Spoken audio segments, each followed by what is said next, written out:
मैं अपने दर्शकों को बताऊं कि वो जो पर्चा बांटा गया था, जिससे पूरा मुजफ्फरपुर दहल गया था, वोटर घर में बंद रहने लगे थे, वो पर्चा अब सिर्फ, जहां तक मुझे लगता है, अब सिर्फ मेरे ही पास है। मैं अपने दर्शकों को वो बहुचर्चित पर्चा दिखलाना चाहता हूं। ये दोनों पेज पर छपा हुआ पर्चा था। इसकी कॉपी मुझे अपनी फाइल में मिल गई, तो मैंने सोचा कि मैं अपने दर्शकों को बताऊं, और इसलिए भी बताना जरूरी था कि हमारे दर्शक जान सके कि तब के मुजफ्फरपुर में चुनाव किस तरह से होता था, और चुनाव में प्रतिद्वंदी को हराने के लिए, प्रतिद्वंदी को घेरने के लिए किस किस तरह के हथकंडे अपनाए जाते थे इसमें। और इससे भी ज्यादा सनसनीखेज, जिससे पूरा देश हिल गया था, जिस घटना से पूरा देश हिल गया था, उसकी भी चर्चा है। जी हां, मैं अपने दर्शकों को बताऊं, इसमें ललित नारायण मिश्र की हत्या का भी इल्जाम लगाया गया है रघुनाथ पांडे पर। लिखा गया है कि ललित नारायण मिश्र की हत्या किसने कराई, ये नहीं। नमस्कार, जनता चौक लाइव में आपका स्वागत है। आज हम एक बार फिर से आपके समक्ष उपस्थित हैं श्री विवेश त्रिवेदी को लेकर। विवेश त्रिवेदी किसी परिचय के मोहताज नहीं है। विवेश त्रिवेदी ने विभिन्न पत्र पत्रिकाओं में अपनी सेवाएं देते हुए वर्तमान में समकालीन तापमान के प्रबंध संपादक के रूप में अपनी सेवाएं दे रहे हैं। आपने हमारी पिछली परिचर्या को बहुत ही पसंद किया और वायरल किया, इसके लिए हम आपके बहुत बहुत ही आभारी हैं। आपने हमारा बहुत ही मनोबल बढ़ाया है। विवेश त्रिवेदी की चुनावी डायरी आज हम लोग शुरू करने जा रहे हैं। साथ साथ लोकसभा चुनाव और विधानसभा चुनाव का इनका लंबा अनुभव रहा है। इनके पास यादों का खजाना है जो बहुत ही ज्ञानवर्धक और बहुत ही रोचक भी है। तो आज इनसे हम जानना चाहेंगे कि आज आप हमको क्या सुनाने जा रहे हैं। जी नमस्कार। मैं सुनाऊंगा कि इश्क कीजिएगा तो भी मारे जाइएगा। अच्छा। वोट दीजिएगा तो भी मारे जाइएगा। अच्छा। वोट नहीं दीजिएगा तो भी मारे जाइएगा। आदमी सिर्फ वोट देकर ही नहीं मारा जाता है, बल्कि ऐसे जनप्रतिनिधियों का साथ देकर के भी मारा जाता है। तो ये एक चुनाव के समय कहा गया था। इसी को लेते हुए हम आज आए हैं और मुजफ्फरपुर के एक चुनाव की चर्चा करेंगे। एक ऐसा चुनाव, एक ऐसा रोमांचक चुनाव, एक ऐसा बहुचर्चित चुनाव जिसकी बात पूरे बिहार में चर्चा का विषय बन गया था। तो बहुत सनसनीखेज भी लगता है। जी बिल्कुल बिल्कुल। हम कह सकते हैं कि आज जिस विषय पर हम आए हैं कार्यक्रम लेकर के, मेरा विश्वास है कि उस पर अब चूंकि पुराने पत्रकारों में मैं रह गया हूं, तो मेरे पास ही ऐसी सामग्री है, मेरे पास ही ऐसे साक्ष्य हैं कि, और मैं उस समय गवाह भी था उस चुनाव का, कि मैं आपको और अपने दर्शकों को बता सकता हूं, दिखा सकता हूं। तो ये कब की बात है और ये किस चुनाव की चर्चा कर रहे हैं आप? जी हाँ, ये आपको मैं बताऊं 1991 के लोकसभा चुनाव की बात है।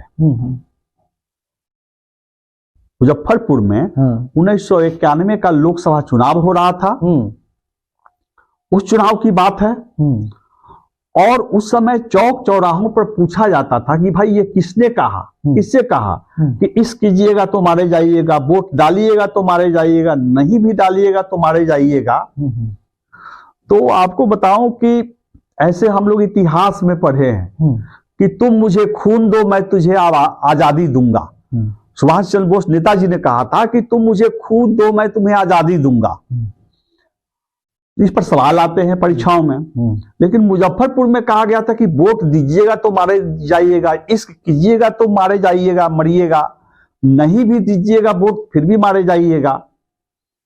तो ये 1991 के चुनाव की बात है। और अंडरवर्ल्ड के माफिया अशोक सम्राट ने ये बात कही थी। अच्छा। और ये मुजफ्फरपुर के वोटरों को चेतावनी दी गई थी। और आपको बताऊं कि 1991 के लोकसभा चुनाव में कांग्रेस के प्रत्याशी थे पूर्व मंत्री रघुनाथ पांडे। इससे पहले वो विधायक हुआ करते थे, वो मुजफ्फरपुर के सिटिंग विधायक थे भी, और कांग्रेस ने उन्हें अपना प्रत्याशी बनाया था। और दूसरी ओर उनके खिलाफ थे दिग्गज समाजवादी नेता जॉर्ज फर्नांडिस। जॉर्ज फर्नांडिस जनता दल के कैंडिडेट थे और रघुनाथ पांडे कांग्रेस के कैंडिडेट थे। दोनों में कांटे का मुकाबला था और रघुनाथ पांडे के खिलाफ अशोक सम्राट ने प्रचार अभियान की कमान थाम ली थी और एक पर्चा जारी किया था। पूरे मुजफ्फरपुर क्षेत्र में वो पर्चा बांटा गया था और उसी में ये बात लिखी गई थी। मैं अपने दर्शकों को बताऊं कि वो जो पर्चा बांटा गया था, जिससे पूरा मुजफ्फरपुर दहल गया था, वोटर घर में बंद रहने लगे थे, वो पर्चा अब सिर्फ, जहां तक मुझे लगता है, अब सिर्फ मेरे ही पास है। मैं अपने दर्शकों को वो बहुचर्चित पर्चा दिखलाना चाहता हूं। ये दोनों पेज पर छपा हुआ पर्चा था। इसकी कॉपी मुझे अपनी फाइल में मिल गई, तो मैंने सोचा कि मैं अपने दर्शकों को बताऊं, और इसलिए भी बताना जरूरी था कि हमारे दर्शक जान सके कि तब के मुजफ्फरपुर में चुनाव किस तरह से होता था और चुनाव में प्रतिद्वंदी को हराने के लिए, प्रतिद्वंदी को घेरने के लिए किस किस तरह के हथकंडे अपनाए जाते थे। और इसके दूसरा पेज पर भी ये देखिए, ये है, लंबा चौड़ा है, बहुत सारी बातें हैं, चौंकाने वाली बातें हैं। इसमें ऐसी ऐसी बातें लिखी गई हैं कि आप चौंक जाएंगे, आप हैरत में पड़ जाएंगे कि एक प्रत्याशी को हराने के लिए किस किस तरह के हथकंडे अपनाए जाते हैं। और लास्ट में लिखा गया था सम्राट। तो ये पर्चा है, पर्चा में डिटेल में बाद में आऊंगा। मैं तत्काल इसमें से 2 लाइन जो शुरू में मैंने सुनाया वो बता दूं कि लिखा हुआ है, तो क्या समझे, इश्क कीजिएगा तो भी मरिएगा, पैसा दीजिएगा तो भी मरिएगा, मुजफ्फरपुर में नेता बनने का ख्वाब देखिएगा तो भी मरिएगा, ठीका करिएगा तो भी मरिएगा, और हम कहते हैं अगर वोट दीजिएगा तो भी मरिएगा। आदमी सिर्फ गोली खाकर नहीं मरता है, बल्कि ऐसे जनप्रतिनिधि को साथ देकर भी मरता है। जी हां, अंडरवर्ल्ड डॉन अशोक सम्राट ने वोटरों को चेतावनी दी थी कि अगर आप रघुनाथ पांडे से इश्क कीजिएगा, रघुनाथ पांडे का समर्थन कीजिएगा, उनकी मदद कीजिएगा, तो आप मारे जाइएगा। इन पंक्तियों में यह बात छिपी हुई थी।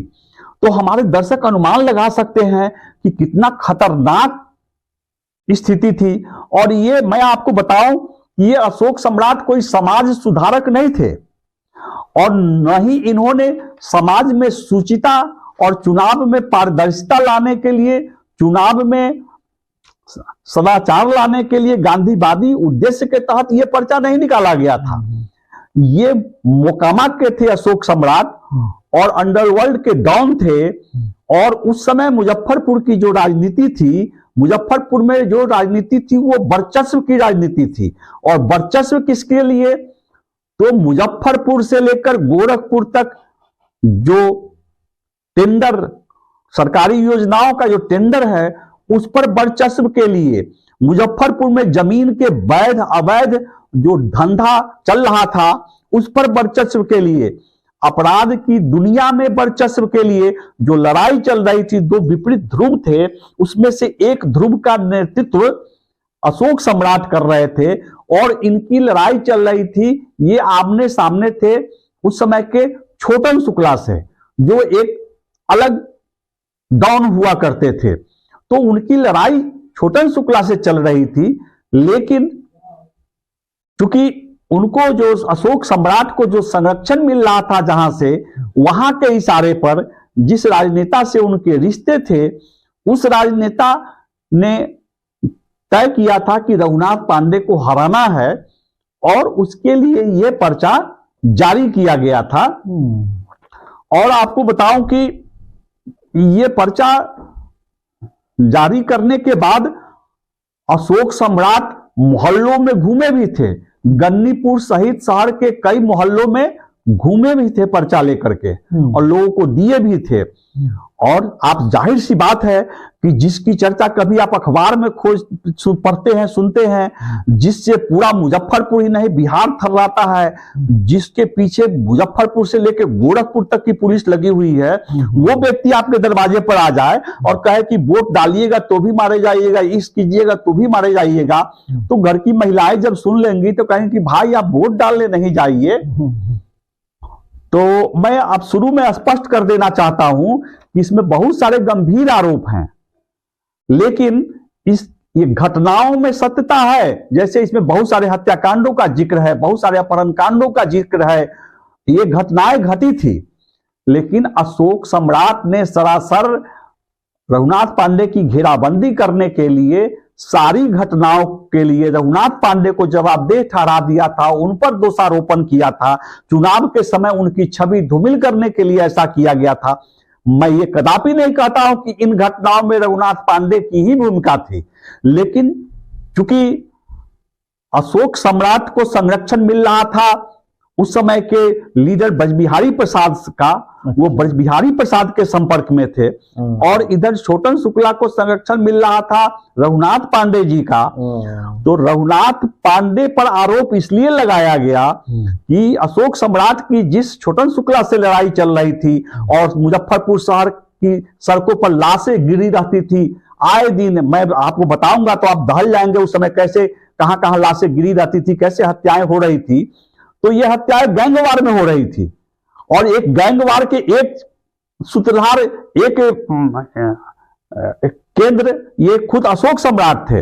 लेकिन इन्होंने आपसी लड़ाई में, इनकी जो छोटन शुक्ला से लड़ाई थी उसमें जो घटनाएं घटी और दूसरे अज्ञात अपराधियों ने भी जिन घटनाओं को अंजाम दिया, उस सबको रघुनाथ पांडे से जोड़ दिया गया, रघुनाथ पांडे की छवि धूमिल करने के लिए। तो आगे जब आप सुनेंगे इसमें बहुत ऐसे ऐसे मामले हैं जो आप चौंक जाएंगे। मैं अपने दर्शकों को इसलिए नहीं ये दिखाना चला हूं, इसलिए नहीं ये सुनाने चला हूं कि आप इससे ज्ञान लीजिए। हाँ, लेसन तो लेना ही चाहिए, सबक लेनी ही चाहिए। हमको और आपको सोचना है कि क्या आज मुजफ्फरपुर में गली गली में प्रॉपर्टी माफिया सक्रिय नहीं है? क्या आज मुजफ्फरपुर में अपराधियों का तांडव नहीं है? या आज स्लीपर सेल की तरह अपराधी बैठे हुए नहीं हैं? आज जो शराब माफिया है उसमें कितने खतरनाक अपराध कर्मी हैं, और जो जिनकी पुलिस थानों से साठगांठ चलती थी। इस पर्चे में भी पुलिस और राजनेताओं, पुलिस और अपराधियों के साठगांठ की बात कही गई है। और आज भी आप जानते हैं कि पुलिस से और शराब माफियाओं में साठगांठ है। तो ये पर्चा सबक लेने के लिए हम सुनाने चले हैं, ताकि हम और आप, हमारी पीढ़ी इससे सबक ले और हम अपने चुनाव में, आगामी चुनाव में देखें कि कहीं हम किसी सिंडिकेट संचालक को तो नहीं, किसी शराब सिंडिकेट के संचालक को तो नहीं वोट दे रहे हैं, किसी टेंडर माफिया को तो नहीं वोट दे रहे हैं। क्या आज मुजफ्फरपुर जिले में उस समय की तरह आज भी सारी योजनाओं के टेंडर पर माफियाओं का कब्जा नहीं है? क्या व्यक्ति विशेष का कब्जा नहीं है? अगर है तो हमको और हमारे समाज को, हमारे दर्शकों को इस पर्चे से, इस पंपलेट से सबक लेने की जरूरत है, सीख लेने की जरूरत है। इस पर्चा में क्या क्या है और क्या क्या आरोप लगाया गया है, किस पर आरोप लगाया गया है, इसको थोड़ा विस्तार से देखिए। मैं आपको बताऊं कि ये बहुत गंभीर आरोप लगाए गए हैं, और मैं ये फिर दोहराता हूं कि ये रघुनाथ पांडे जी की छवि धूमिल करने के लिए ये आरोप लगाए गए थे। ये लड़ाइयां शहर में गैंगवार की स्थिति थी, एक दूसरे को लोग मार रहे थे। इन सारे आरोपों को रघुनाथ पांडे पर मढ़ा गया था। बहरहाल हमारे दर्शकों को और हम लोग को ये जानना होगा, हमको लोग को पता चलेगा कि उस समय मुजफ्फरपुर की क्या स्थिति थी, कितनी खतरनाक स्थिति थी। तो मैं आपको बताऊं कि इसमें लिखा है नरेश सिंह उर्फ मोछू नरेश, जिनकी हत्या दिन दहाड़े कलमबाग चौक पर कर दी गई। इनका हत्यारा कौन, ये सवाल उठाया गया है। एक और रोचक बात मैं अपने दर्शकों को बताऊं कि इतिहास में चर्चा चलती है सम्राट अशोक की, चक्रवर्ती सम्राट थे सम्राट अशोक। हम लोग तो वही उसी सम्राट अशोक को जानते हैं जी, हम लोग। लेकिन अपने मुजफ्फरपुर में ही नहीं, बिहार में तब एक अशोक सम्राट थे। ये मोकामा के थे, मुजफ्फरपुर में पढ़ने आए थे और ये यहाँ आकर अपराध की दुनिया में अपना पैर जमा लिए। ये मिनी नरेश के सहयोगी थे और मिनी नरेश से भी कहीं ज्यादा खूंखार थे। और जब मिनी नरेश की हत्या कर दी गई उसके बाद इन्होंने उस गिरोह की बागडोर थाम ली। और चूंकि इनकी लड़ाई छोटन शुक्ला बंधुओं से थी तो इन्होंने हाथ मिला लिया ब्रजबिहारी प्रसाद से और इन्होंने हाथ मिला लिया मिठनपुरा के मुन्ना तिवारी जी से। मैं फिर एक और बात बता दूं कि मुन्ना तिवारी भी क्रिमिनल नहीं थे, वो चूहा भी नहीं मारते थे। लेकिन हाँ, इस सच्चाई को नहीं झुठलाया जा सकता है कि मुन्ना तिवारी माफियाओं को संरक्षण देते थे। उनके यहाँ अशोक सम्राट जैसे अपराधियों को, बेगूसराय मोकामा के खतरनाक अपराधियों को आना जाना ठहरना होता था। लल्लू सिंह भी आते थे, जाते थे, ठहरते थे। तो यहाँ जो बात चली कि मिनी नरेश उर्फ मोछू नरेश, नरेश सिंह उर्फ मोछू नरेश, तो सिर्फ अशोक सम्राट की ही बात नहीं है। हमारे दर्शक कंफ्यूजन में नहीं पड़े इसलिए मैं बता दूं, मुजफ्फरपुर में अपराध की दुनिया के जो खूंखार अपराधी होते थे उनका नाम होता था क्या? मोछू नरेश, मिनी नरेश, नागा नरेश, राम नरेश, मतलब तरह तरह के नाम होते थे। और जैसे मुगल वंश होता है कि मुगल वंश में या दास वंश में या गुप्त काल में इसके बाद कौन राजा बने, उनके बाद कौन राजा बने, उनके बाद कौन राजा बने, तो मुजफ्फरपुर में जो मोकामा और बेगूसराय के जो अपराध सरगना होते थे उनका भी होता था कि मिनी नरेश का उत्तराधिकारी कौन बना, अशोक सम्राट का उत्तराधिकारी कौन बना, ये चलता था। और सिर्फ ये इधर ये नहीं, दूसरे खेमे की ओर से कि भाई छोटन शुक्ला जब मारे गए तो उनका जगह कौन ले लिए, ये दो गैंग वार की स्थिति थी। तो पहला सवाल इसमें उठाया गया है कि नरेश सिंह उर्फ मोछू नरेश की हत्या जो कलमबाग चौक पर की गई ये किसने कराई। दूसरा सवाल है पाठक जिसकी लाश बूढ़ी गंडक में तैरती हुई पाई गई, इसकी हत्या किसने कराई। तीसरा है वीरेंद्र सिंह जिनकी हत्या छाता चौक पर कर दी गई, किसने कराई। मौलवी साहब जिनकी हत्या कच्ची पक्की में कर दी गई, किसने कराई। अशोक सिंह मेघौल बेगूसराय जिनकी हत्या गोबरसही में भट्टा पर पाई गई, इनकी लाश पाई गई गोबरसही में भट्टा पर, ईंट भट्टा पर। अच्छा। तो ये किसने कराई। फिर है छठा रामानंद सिंह जिनकी हत्या मझौलिया रोड में कर दी गई। ये रामानंद सिंह भी बहुत खूंखार अपराधी थे, उनकी भी हत्या हुई थी। उमा सिंह, ये कोई संत महापुरुष लोग नहीं थे, इसमें से कुछ निर्दोष लोग भी मारे गए थे, लेकिन कई खतरनाक अपराधी भी होते थे और सब बेगूसराय से बिलोंग करने वाले। बेगूसराय के स्टूडेंट जो यहाँ पढ़ने आते थे उसमें से 15% बहुत मेधावी स्टूडेंट होते थे, अच्छे अच्छे घरों के स्टूडेंट होते थे। तो उस समय मुजफ्फरपुर एक जमाने में एजुकेशन का बहुत बड़ा केंद्र था, हब था। एलएस कॉलेज में पढ़ने के लिए बिहार भर के छात्र आते थे और बिहार विश्वविद्यालय में पढ़ने आते थे, लेकिन उसमें सिर्फ 10 से 15% छात्र अपराध की दुनिया में चले जाते थे और वे बड़े खतरनाक अपराधी हुआ करते थे। और आप जब लंगट सिंह कॉलेज में जाएंगे तो लंगट हॉस्टल है जिसके छत पर एक वीरान आवास है, वो वीरान प्रिंसिपल आवास है। उसमें आपको बताया जाएगा कि उसका नाम कोड में रखा गया था अकाल तख्त। वहां भी लोगों की हत्याएं होती थी। तो ये खूंखार अपराधी होते थे, दोनों तरफ से लोग मारे जा रहे थे। इसमें कई जगह ऐसा भी है कि जिसमें रघुनाथ पांडे के माध्यम से पीड़ित परिवार को राहत दिलाई गई, मदद की गई, क्योंकि वो यहाँ के जनप्रतिनिधि थे, फिर भी उन पर उंगली उठाई गई है। तो मैं फिर आगे बढ़ता हूं। ये उमा सिंह बेगूसराय के, इनकी हत्या 84 के चुनाव से पहले हुई। ये किसने कराई। अंगरक्षक रामा शंकर ठाकुर की हत्या किसने कराई। नरेश सिंह की हत्या, पंकज सरन की हत्या, जिनका अभी होटल है इस्लामपुर रोड में, पंकज सरन की भी हत्या हो गई थी, तो इनकी किसने कराई। चंदेश्वर सिंह की हत्या, ये छाता चौक के पास चंदेश्वर सिंह की हत्या हुई थी दामूचक गली में। शालिग्राम सिंह की हत्या, स्पीकर चौक के अजय कुमार की हत्या, बिमलानंद सिंह उर्फ बिमल की हत्या, अर्जुन दास की हत्या। ये अर्जुन दास भी बहुत खतरनाक बेगूसराय मोकामा के अपराधी थे। रमेश कुमार सिंह की हत्या, विजय कुमार की हत्या, अजय कुमार सिंह की हत्या। 2 अज्ञात लाशें कमिश्नर के घर के सामने पाए गए। अब चलिए, इसमें रघुनाथ पांडे की घेराबंदी कर रहे हैं, रघुनाथ पांडे ने नहीं कराई, लेकिन अपराधियों की हिम्मत देखिए, तांडव देखिए कि वो हत्या ही नहीं करते थे बल्कि कमिश्नर आवास के सामने लाश फेंक देते थे। या तो कहीं से मारकर वहां लाश फेंक रहे फिर भी उनकी हिम्मत को दाद देनी पड़ेगी, या अगर वहीं पर हत्या हो रही है तो ये भी अपने आप में हैरत अंगेज है। तो तब के मुजफ्फरपुर की स्थिति की कल्पना आप कर सकते हैं। ये सब आरोप सम्राट अशोक रघुनाथ पांडे पर लगा रहे हैं। ये सब आरोप रघुनाथ पांडे को घेरने के लिए लगाए गए थे, अच्छा, ताकि उनका चुनावी थोड़ा सा प्रभावित हो जाए। हाँ। और इससे प्रभावित हुआ क्योंकि अब उतना समय नहीं रह गया था कि रघुनाथ पांडे सारी बातों की उनका जवाब देते चले, स्पष्टीकरण देते चले। और इसमें सिर्फ ब्रजबिहारी प्रसाद ही नहीं, ब्रजबिहारी प्रसाद का तो संरक्षण प्राप्त था ही, कहा यह भी जाता है अब नहीं रहे हेमंत शाही पूर्व कांग्रेस विधायक, हेमंत शाही का भी संरक्षण प्राप्त था अशोक सम्राट को। क्योंकि 91 के चुनाव से ठीक पहले 1989 के चुनाव में मुजफ्फरपुर सीट पर कांग्रेस उम्मीदवार तत्कालीन तत्कालीन केंद्रीय मंत्री थे एलपी शाही, वो जॉर्ज फर्नांडिस से चुनाव हार गए थे।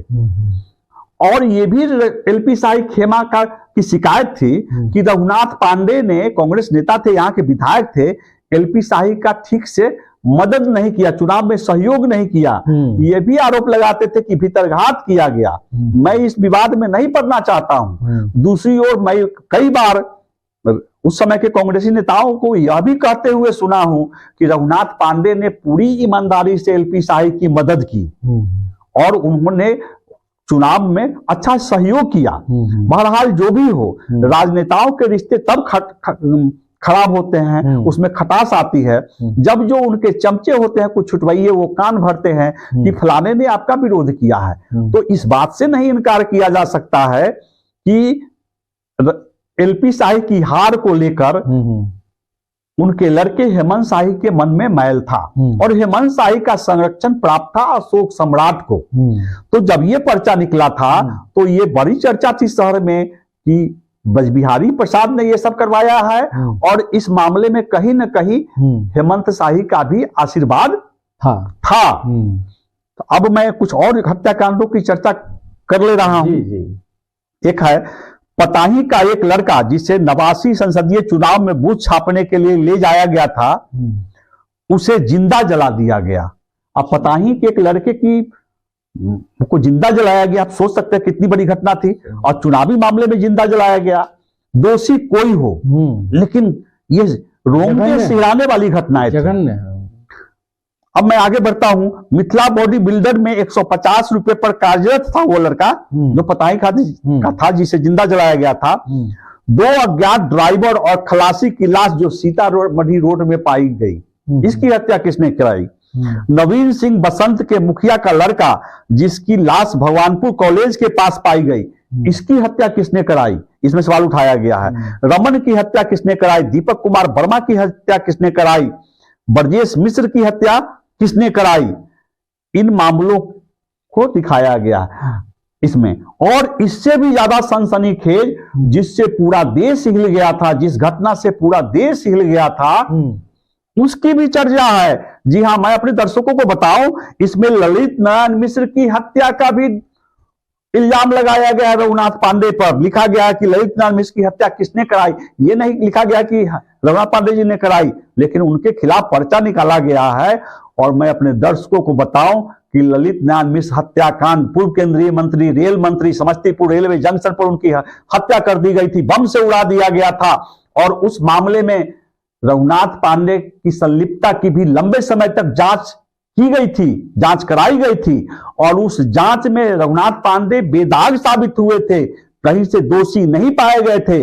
लेकिन जब चुनाव में कहा गया है कि everything is fair in love and वार, मतलब इश्क में और युद्ध में सब चीज जायज है, तो मैं आपको बताऊं कि चुनावी युद्ध में भी सब चीज जायज है। एक बार फिर से 1975 का मामला है ललित नारायण मिश्र की हत्या का, उसको उछाला जा रहा है और पूछा जा रहा है कि ललित नारायण मिश्र की हत्या किसने कराई। फिर आइए, कैलाश बिंजराजिका की हत्या किसने कराई? अब एक और बात है, आप सोचिए, राम अवतार बंका दिवालिया कैसे हो गए? ये घेराबंदी है रघुनाथ पांडे जी की। और मैं आपको बताऊं कि रघुनाथ पांडे जी अब इस दुनिया में नहीं है, लेकिन उनको मौका कम मिला था अब इस सफाई देने के लिए। वो चुनाव लड़ रहे थे और मजबूती से चुनाव लड़े, बहुत कम वोटों से हारे। और दर्शकों को पता है कि बाद में इस पर उन्होंने चुनाव परिणाम को चैलेंज किया कोर्ट में, और कोर्ट का फैसला आया, जॉर्ज फर्नांडिस के चुनाव को रद्द कर दिया गया। लेकिन तब तक अगले चुनाव की बारी आ गई थी। 1996 का लोकसभा चुनाव होने जा रहा था, तो कोर्ट के उस फैसले का रघुनाथ पांडे को कोई लाभ नहीं मिला और रघुनाथ पांडे जीती हुई बाजी हार गए। इसमें है एक और, राजकिशोर सिंह, दीपक टॉकीज के पूर्व मैनेजर, इन्हें इतना तंग किया गया कि हार्ट अटैक हुआ और मृत्यु हो गई। अच्छा। अब मैं फिर आता हूं, जब दो गैंग लड़ रहे थे, जब दो गिरोह आपस में लड़ रहे थे, तो दोनों ओर से लाशें गिर रही थी और लाशें गिर रही थी, कुछ अपराधियों की भी हत्या हो रही थी और कुछ निर्दोष लोग भी मारे जा रहे थे। तो ये समाज सुधारने अशोक सम्राट नहीं आए थे, वो भी इन हत्याकांडों के कहीं ना कहीं सूत्रधार थे और इनकी वजह से भी हत्याएं हो रही थी। लेकिन जब बात चलती है चुनाव की, तो घेराबंदी कर दी गई रघुनाथ पांडे जी की। अभी तक हमने अपने दर्शकों को बताया कि अंडरवर्ल्ड डॉन अशोक सम्राट द्वारा जारी पर्चा में क्या सब लिखा हुआ था। मैं आपको बताऊं कि अभी मात्र मैं 10% बताया हूं। इसमें ऐसे ऐसे मामले हैं, ऐसे ऐसे मुद्दे उछाले गए हैं, जिसे आप सुनेंगे तो दंग रह जाएंगे। मैं बारी बारी से उन मुद्दों पर आऊंगा। हो सकता है कि आपको भी उस समय के घटनाक्रम के बारे में, उस समय की घटनाओं के बारे में अच्छी सूचनाएं हो, तो आपसे रिक्वेस्ट होगा कि आप YouTube चैनल के कमेंट बॉक्स में जाकर मुझे कमेंट करें। आप मुझे व्यक्तिगत रूप से मेरे नंबर पर, व्हाट्सएप नंबर पर भी संपर्क कर सकते हैं और मुझे जानकारी दे सकते हैं। और मैं अगले पार्ट में आपके बीच लेकर के आऊंगा कि क्या स्थिति हुई थी जब अशोक सम्राट किसी मोहल्ले में घूमे थे, किसी दरवाजे पर गए थे, उसके बाद उस मोहल्ले में क्या स्थिति थी। तो आपसे रिक्वेस्ट है कि आप इसे लाइक करें, इस मेरे चैनल जनता चौक लाइव को सब्सक्राइब करें और अगले पार्ट का इंतजार करें। मैं जल्द ही आपके बीच आ रहा हूं। नमस्कार।